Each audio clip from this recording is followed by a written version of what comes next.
Hey everybody, this is David at Barnyard Bees. I'm going to show you a little trick I did right here that you may want to try. What we got, this little white hive right here was one that I sold about 3 or 4 days ago.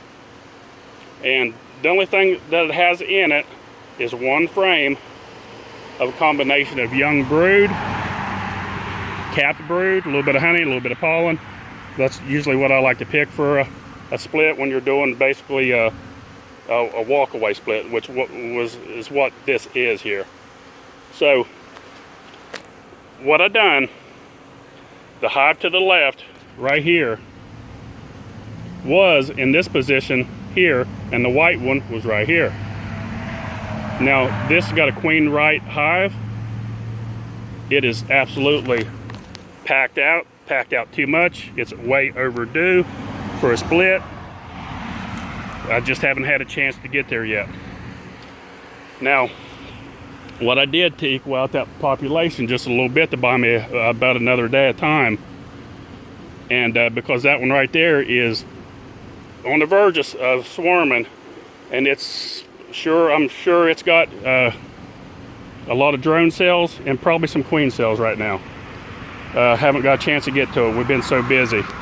But what I did for a temporary fix, now you can do this too if you want to boost up a weaker colony. If you got a strong colony, it's too strong, a weak colony.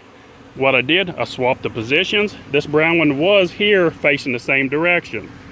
What I did, I swapped the colony over, turned it around backwards, and then I also turned this one around backwards as well, because as soon as I swapped them, since there's too many brown ones here, they went from coming here, even though that's the exact position, they seen this brown one, they started drifting this direction.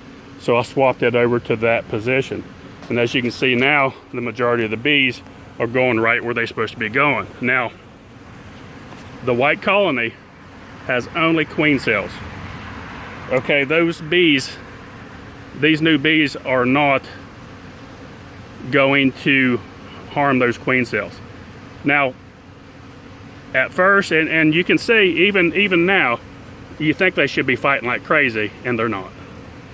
It's not, when you have bees, it's kind of complex, and it's just by experience that I know this. When you have bees bringing in nectar and pollen, they're much more welcome coming in that hive than if they're out robbing something. So the bees know, and you don't see a lot of fighting at the entrance like you'd think there would be. Now let's raise it up and look inside. Okay, they look pretty calm. They don't look like there's any big fight going on. Now I do this all the time, and this works wonderful. It equals out the population a little bit, and it'll buy me some time on this one over here that needs attention immediately, and this one needs its population boosted, so it's a good trade out. Now, like I said, there's a difference when bees are bringing pollen and nectar in. Those bees are more welcoming in, come on in, because they have something to bring to the hive, and that's what they're doing. They're foragers. They're out bringing in pollen, they're bringing in water, they're bringing in nectar. So now what I've done too, just to avoid a little bit of confusion, even though this is 2 positions over, a lot of times bees go by color, and a lot of people say they're colorblind. I can assure you they're not. And they like certain colors better than others. If you have a red or a pinkish looking hive, they will favor that color more than anything. I can assure you, because I've seen it over and over and over. And we always got to keep our red ones that's got a lot of color, we try to keep them in the center, because colonies seem to drift towards the end more than anything. So if you have like a red one on the end, I can assure you they're going to pack it out way too much, because bees drift and they go in other colonies.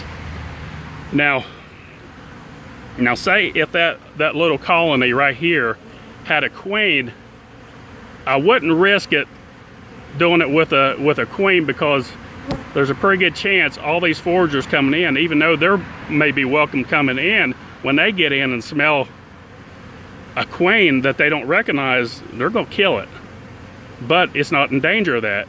And that one on the left, people say, well, how about that queen on the left? I can assure you, what few foragers that hive had will not, absolutely will not get past that monster.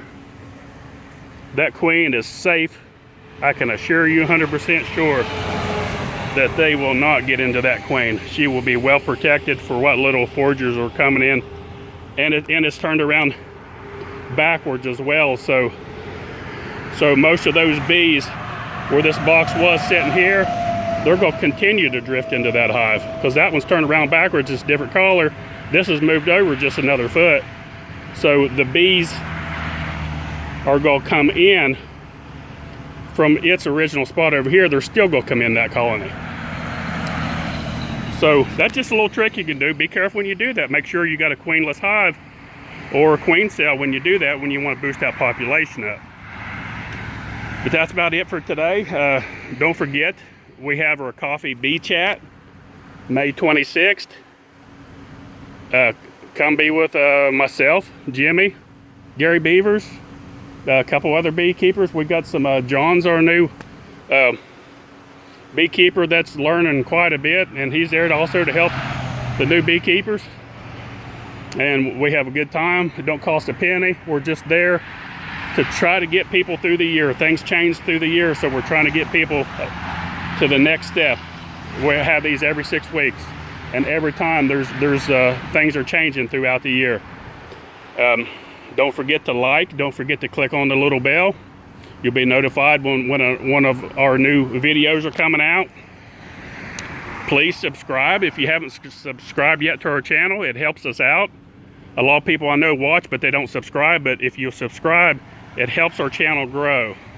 So please, I ask if you would subscribe to our channel. And that's about it for today. Another tip from Barnyard Bees. Thanks for watching. Barnyard Bees.